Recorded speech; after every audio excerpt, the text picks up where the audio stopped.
guys, welcome back to Makeaway Life Coaching. My name is Sarah and I'm the life coach here. Okay, we're wrapping up. We did a fun series just for the Vacillators and those who love and sometimes hate us, let's be honest. We're a wild bunch to be in relationship with. We connect better than anyone, but we also have like this anger thing that's pretty exhausting for some people. It can be exhausting. I get it. I know. I've heard that. Okay. Last episode. Today we're going to talk about boundaries. And I know Vacillator's like, that's so boring. Okay.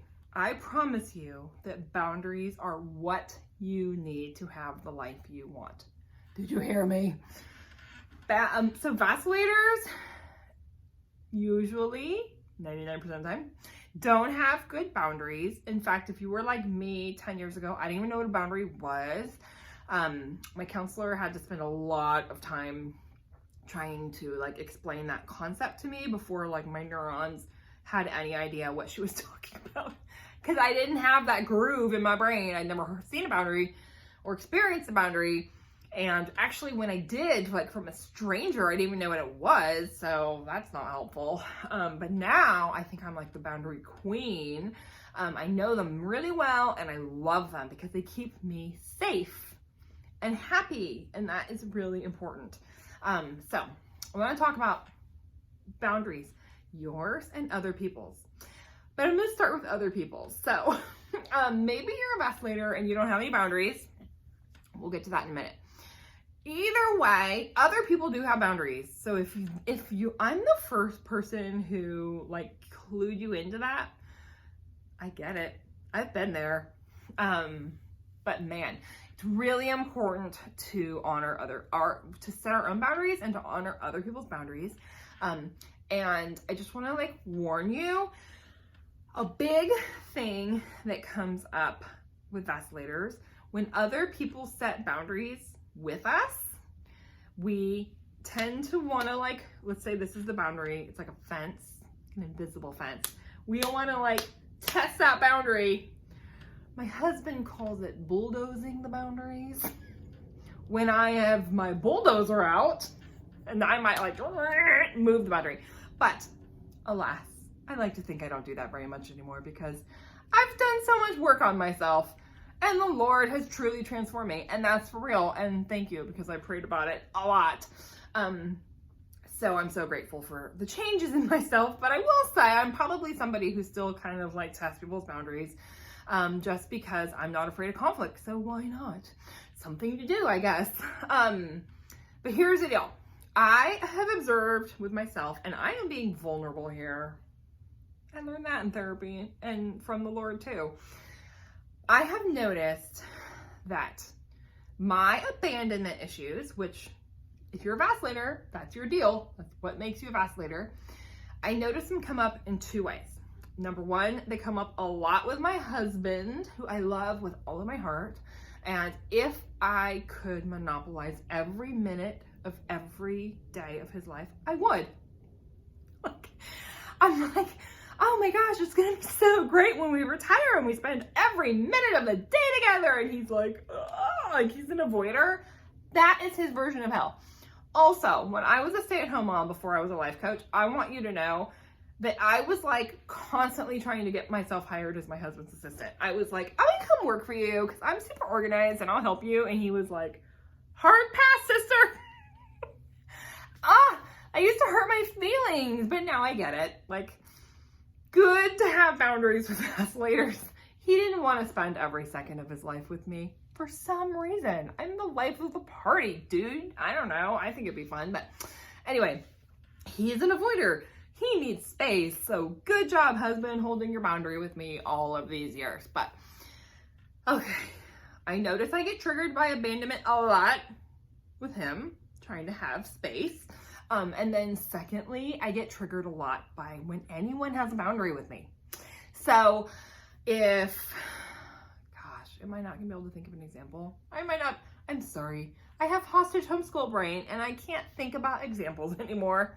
That's one of the byproducts of this life. But basically, if a friend or a family member tries to set a boundary because they need space or time. It's kind of like I can get my feelings hurt, and it might manifest as anger or irritation. Actually, nowadays, it probably comes out more as irritation with me. But below it, that's the part of the iceberg you can see is my anger or irritation or frustration. All of those are feelings on the anger spectrum. So they're all anger derivatives. But below the water level is this much bigger mass of ice that you can't see. And I have done enough work to know, like, I have my feelings hurt because I feel abandoned by them not wanting to do this thing with me, or take this trip with me, or go to lunch with me, or whatever. It might be they need to work, but like, I want to connect and I have needs. So I'm just being honest. That hurts my feelings. Luckily, now that I know what boundaries are, I can like do the work and be like, oh yeah, good for them. I actually do truly get to the point where I'm like, good for them for holding that boundary. But it would be a lie to say it doesn't hurt my feelings. Even though I have boundaries, and I know especially like in, I have people in my life who maybe haven't done any boundary work, and they might be like vacilators and sometimes pleasers and not have good boundaries. And when I set a boundary with them, that might just be like, I'm so overwhelmed, I just can't do that thing with you right now because I need to take a nap or I'm going to keel over. I know it hurts their feelings too, so I'm not the only one. Okay, so that's important to realize. Just be aware that a lot of the times, if you're a vacillator, people have boundaries with you that might hurt your feelings and make you feel abandoned. It's gonna trigger that abandonment wound, and that's gonna bring out anger, but it's not anger. The anger is a secondary feeling. The feeling underneath it is abandonment, and the sooner you can get in touch with that and just feel it and let it be, it will move on. You won't have that yucky feeling forever. But numbing it out by just with an angry outburst is basically going to ruin your life. That's just the facts. People don't want angry outbursts from you all the time. That's the facts, ma'am or sir. Okay, so the other thing I want to talk about with boundaries is that you should learn boundaries for yourself. And here's the deal with boundaries. I did a whole series on it, which I will link to here somewhere. It's because it's important that you, if you're a vacillator, you probably need to learn how to set a boundary. You need to learn how to like hold a boundary, and you need to learn how to like recognize that somebody else has a boundary. Okay, I have a whole series on that. It's free. There's this amazing book called Boundaries by Cloud and Townsend. I talked about it last week. This book changed my life. This is the book on boundaries. It's a Christian book. So if you're not into that, I don't know. Just get over it because it's the best book on boundaries. There's no other best book. So that's the one you should read. And that book really helped me understand boundaries along with therapy and also going to grad school and getting my master's in counseling because I needed a lot of work to learn about it. But here is something I know. They start the book Boundaries talking about Sherry, and God bless Sherry. Sherry doesn't have any boundaries. And so she's totally overwhelmed and angry. And you can read about her in chapter 1. I love Sherry because Sherry is me before I have boundaries. So Sherry is like scurrying around. She has needs, but she doesn't know how to have boundaries with people. And so people innocently are coming into her life and making demands upon her. And that's not their fault. You want to be angry, Sherry, or me, whoever, me in the past. It's easy for the vacillator to want to be angry at the person who's asking you to do, you know, the fall costume contest or at school or whatever. Or the family member who's asking you to babysit and you don't want to babysit. But it's actually not their fault. It's your job to have your own boundaries to protect yourself. So what we learned from Sherry in chapter 1 is if Sherry can set a boundary and say, what I need to work on right now is my son's costume. That's what I need. I'm going to set a boundary and say I will not do anything else until that's done. So if in the book Sherry's, I think her mom comes over and wants to visit, she could be like, Mom, I wish I could visit with you, but I just can't. Right now, I need to do the costume. I'm so sorry. That might hurt the mom's feelings, especially if she's a vacillator. She's gonna feel abandoned by that. But it's okay, because it's okay to have needs. And if you don't have needs and you need to make your son's costume by the morning and you're feeling stressed about that, and all of a sudden your husband's like, will you make dinner and do the dishes and iron my shirt? And you know, your mom wants to come visit and your friend calls and blah, blah, blah. What's going to happen if you don't have boundaries is you're going to be totally stressed and overwhelmed, and then you're going to blow. That's what a vacillator is going to do. That was my whole life.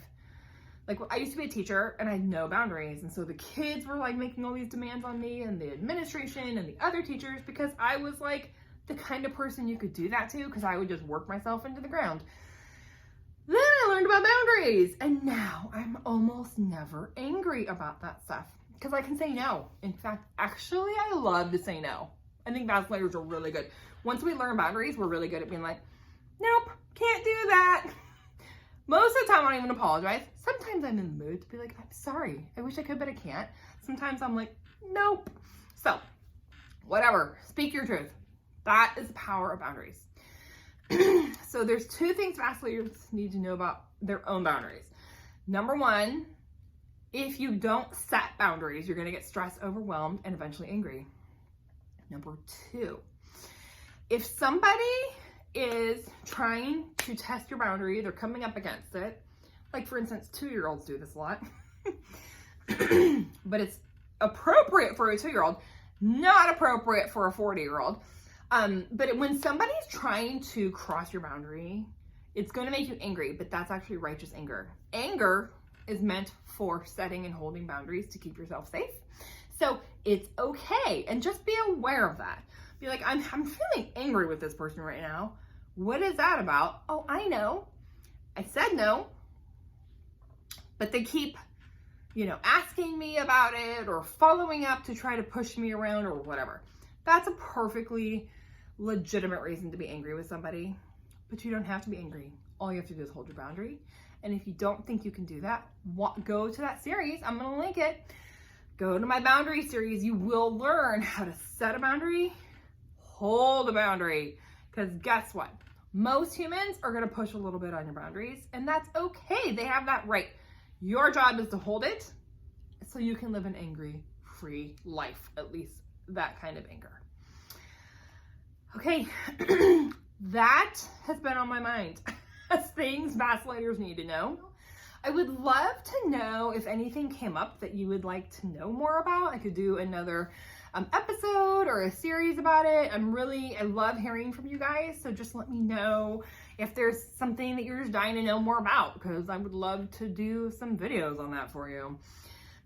Remember what your first grade teacher taught you. If you have a question, you're not the only one. So if you ask it, you're helping all the people who aren't bold enough to ask it. So let me know what you want to learn about, and I will work on it.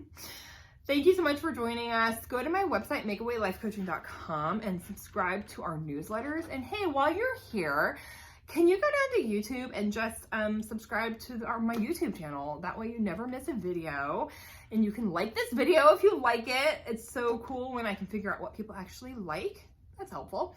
And that's it. Thanks for joining us. I will be back next week, God willing. Take care. Bye-bye.